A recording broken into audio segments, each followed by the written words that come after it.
Welcome back. आपका खैर मकदम है। हम रॉन्गफुल रिस्ट्रेंट और रॉन्गफुल कन्फाइनमेंट के पोर्शन को इसमें कवर करेंगे और हम चैप्टर 16 इंडियन पीनल कोड का पढ़ रहे हैं।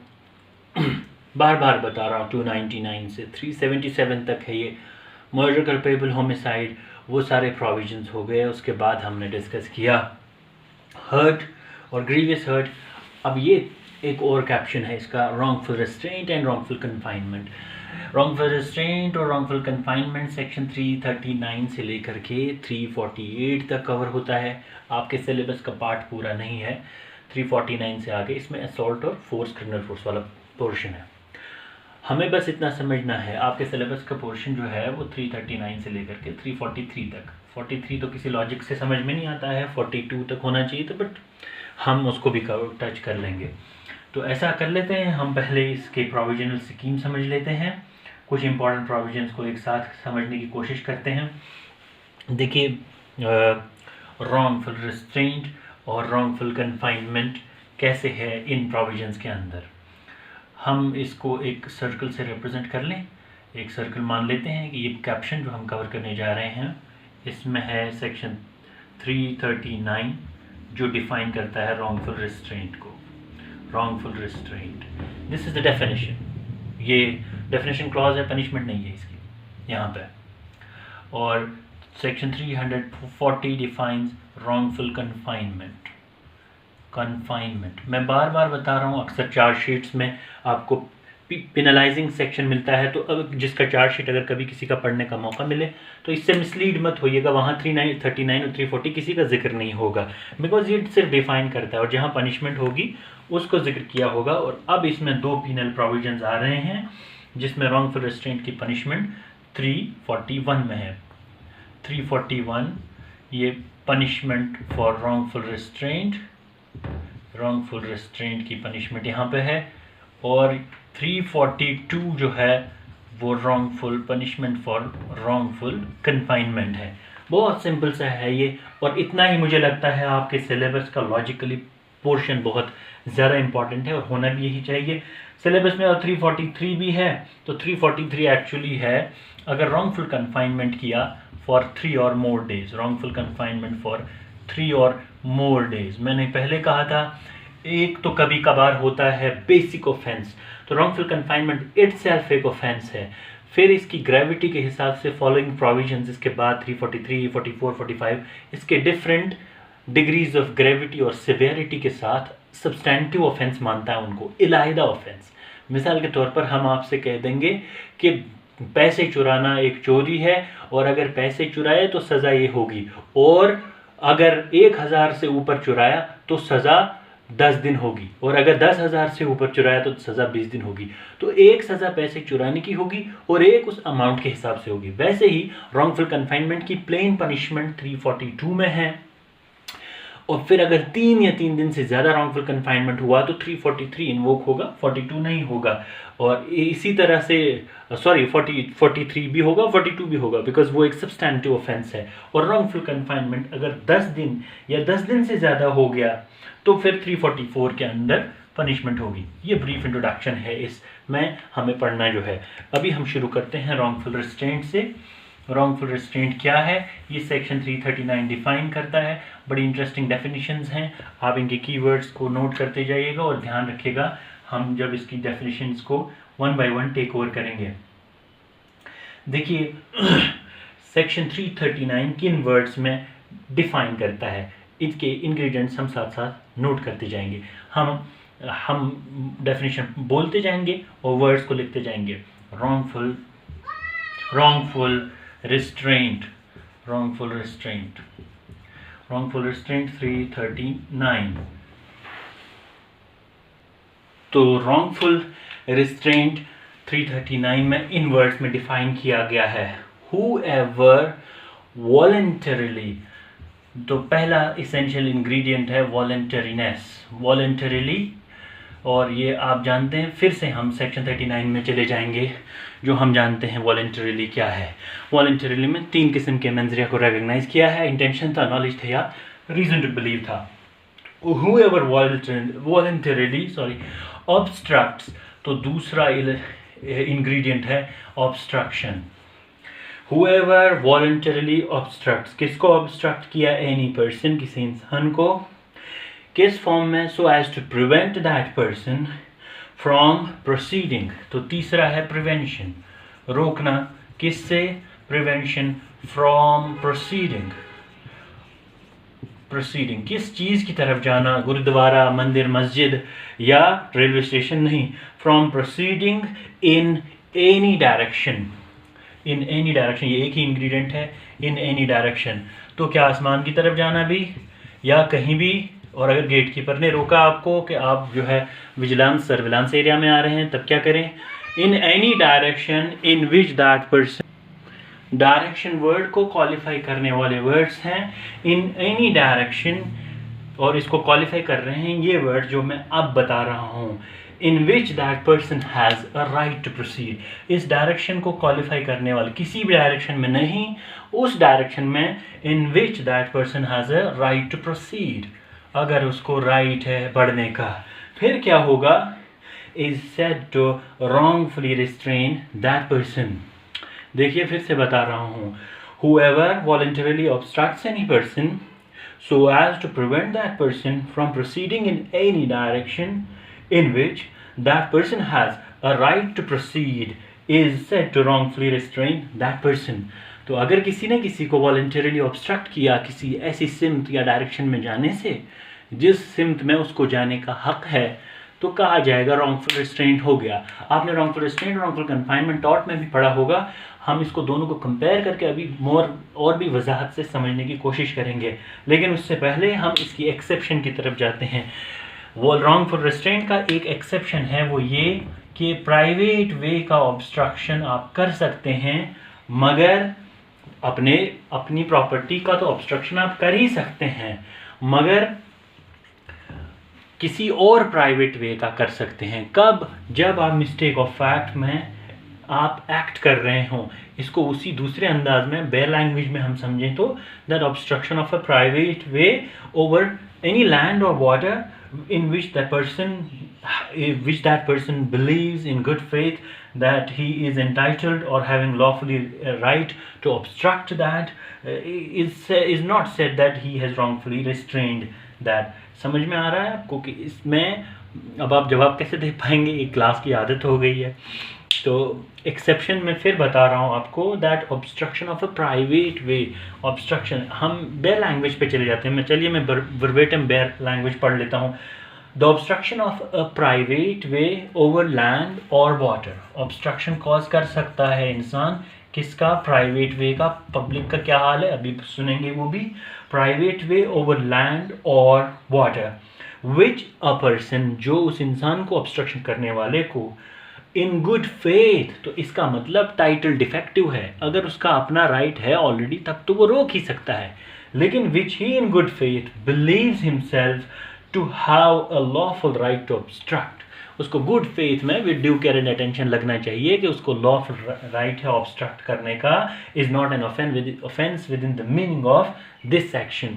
फिर से समझा देता हूँ, एक प्राइवेट वे का ऑब्स्ट्रक्शन एक इंसान कर सकता है अपने, अगर अपना है, उसका टाइटल है, अपनी प्रॉपर्टी है, प्राइवेट वे उसका अपना है, तब तो करेगा ही करेगा। किसी और का प्राइवेट वे का तो लेकिन मिस्टेक अगर है, उसको मिस्टेक ऑफ फैक्ट यानी गुड फेथ में अगर उसको ये बिलीव कर रहा है that he has a right to obstruct that. अब पब्लिक वे को क्यों छोड़ा फिर?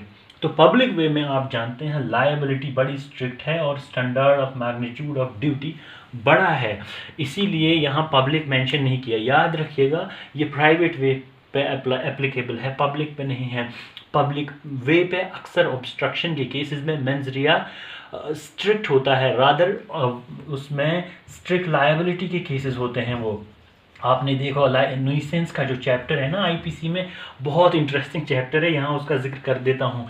चैप्टर 14 जो है ना, चैप्टर 14, ये 14 हो गया, हाँ जी ये 14 हो गया। चैप्टर 14 जो है ना, ये बहुत सारे ऑफेंसेस को डिफाइन करता है और उनकी पनिशमेंट, जैसे offences affecting the public health. Public health से याद आया, इसमें एक सेक्शन है सेक्शन 271, आप देख लीजिएगा, वो अभी प्रेजेंट सिनेरियो में बड़ा एप्लीकेबल है ये, बल्कि सारे यही है। अगर 269 देखें ना, 269, 270 और 271, 271 है अगर क्वारंटीन रूल को किसी ने डिफाई किया या डिसोबीडियंस किया, disobedience of A quarantine rule और ये क्वारंटाइन रूल। और 269 और 270 जो है वो किसी स्प्रेड ऑफ इन्फेक्शन को लेकर के नेग्लिजेंट होना है इंसान को। तो ये नेग्लिजेंस के नेचर के ऑफेंसेस होते हैं। ये स्टार्ट होता है ये चैप्टर सेक्शन 268 से और प्रोबेबली ये 292 पे जाके ख़त्म होता है, क्योंकि इसमें डिसेंसी एंड मोरल्स और पब्लिक कन्वीनियंस, रादर 294 पे ये ख़त्म होता है। 294 ए है इसमें, फिर लास्ट में जो अमेंडमेंट से आया था, यस 294 ए।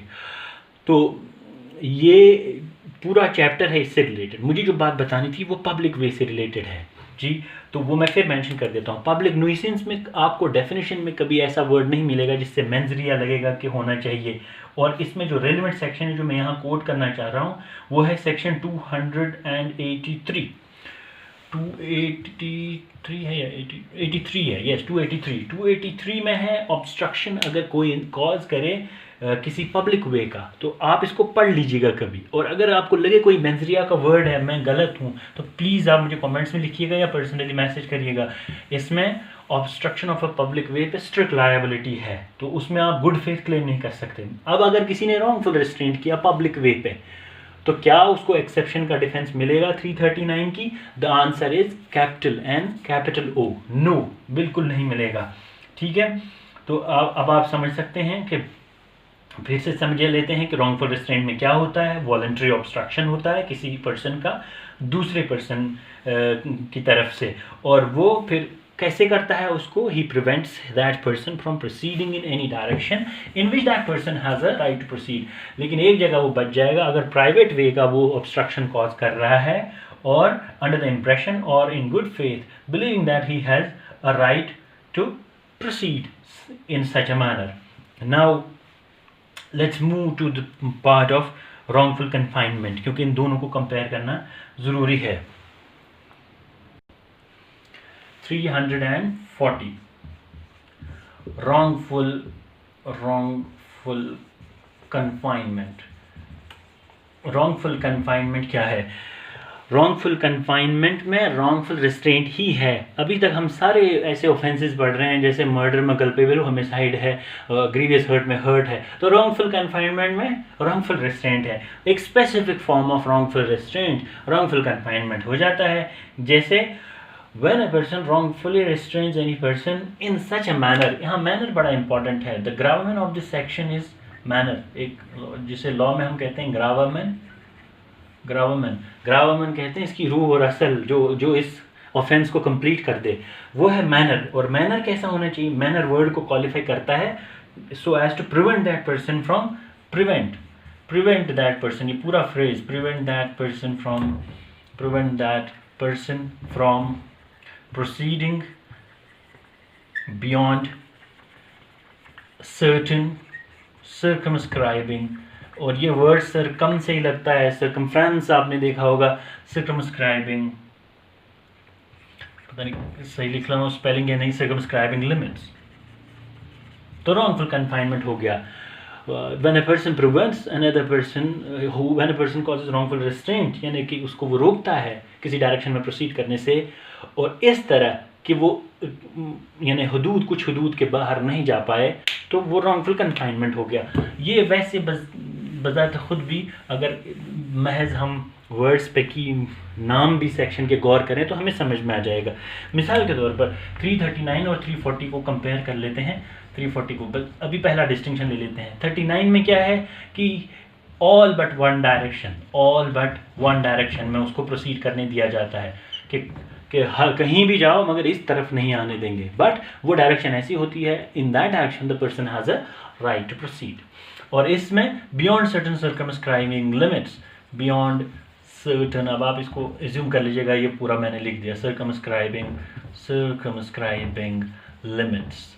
तो मुराद ये है कि एक सर्कल में बंद कर दिया या एक बॉक्स में बंद कर दिया, एक क्लोज एनक्लोज शेप में उसको यानी किसी रूम में रख दिया, या किसी छोटे से बड़े में, जैसे कार में इंसान बंद है और कार से नहीं आने दिया, साथ ले गया, that is clearly wrongful confinement.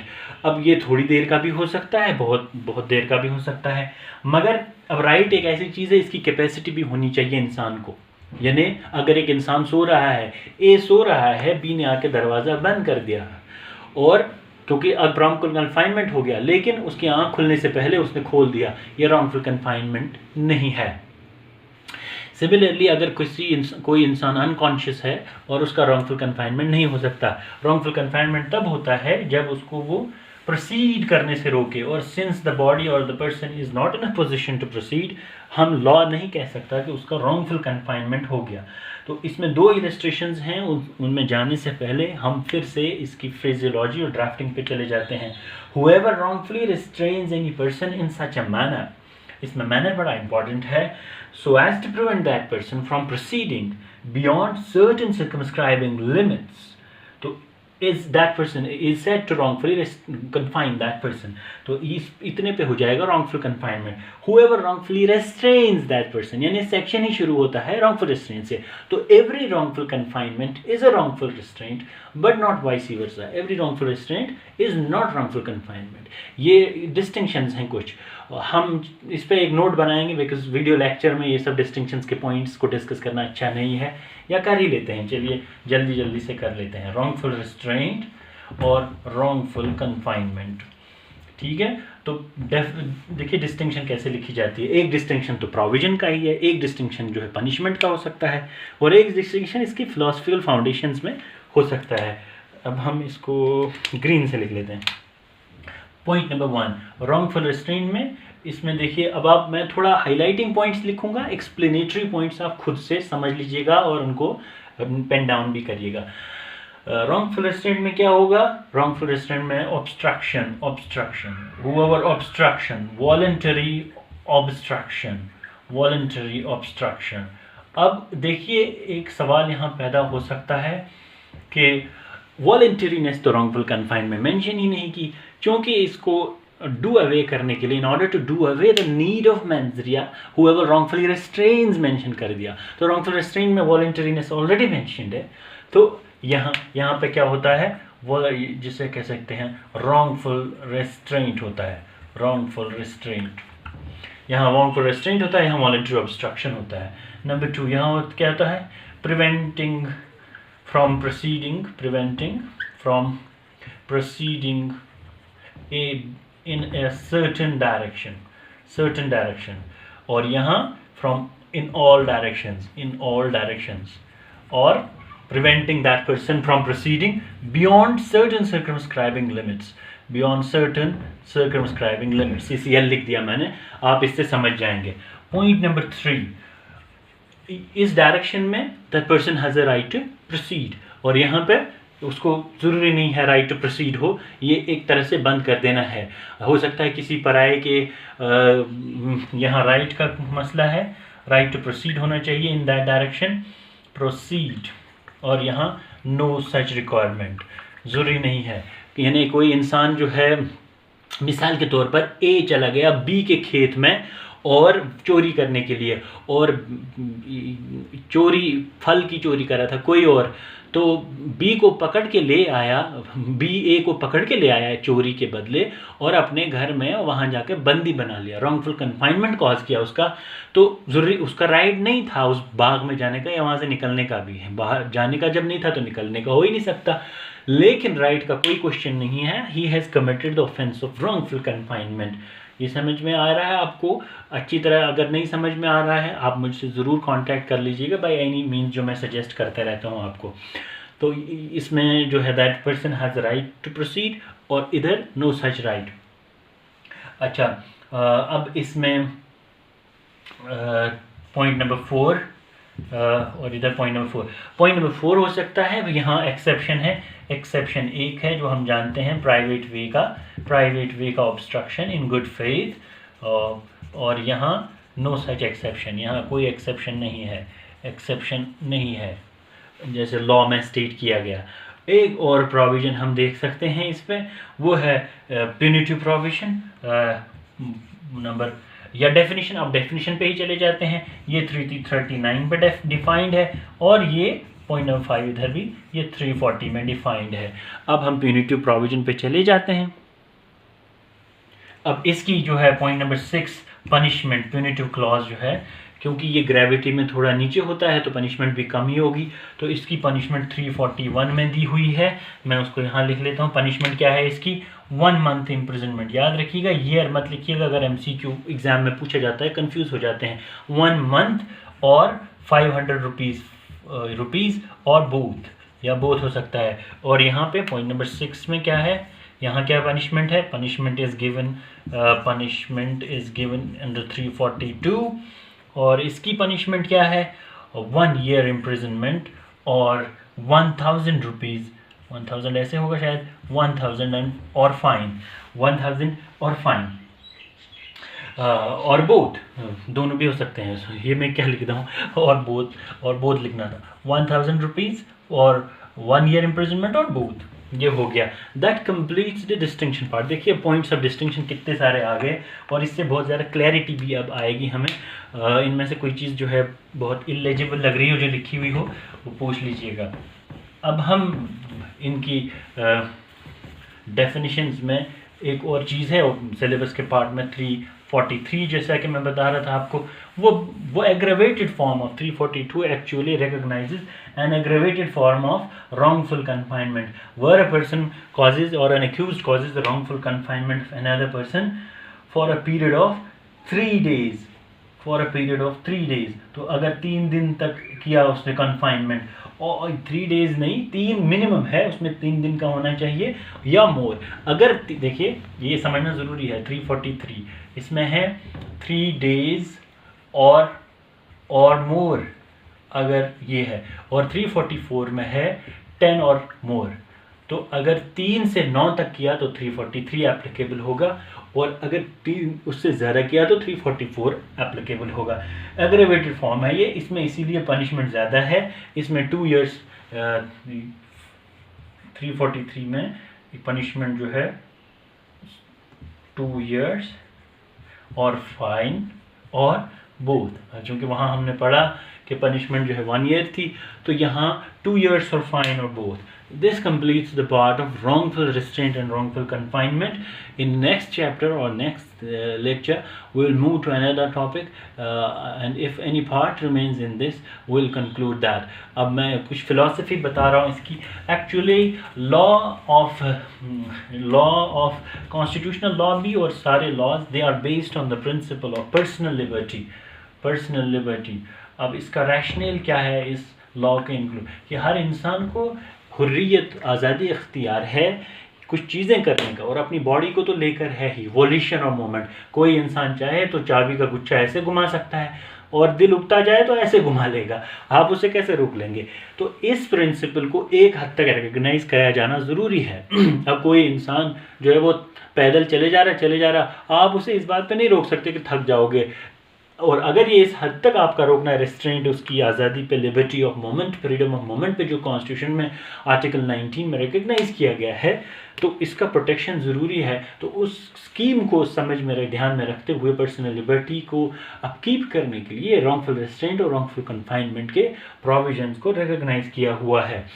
अब अगर इसमें उसके दौरान एब्डक्शन और किडनैपिंग से ही बहुत अलग है, दिस इज़ जस्ट उसकी मोमेंट को रोका गया।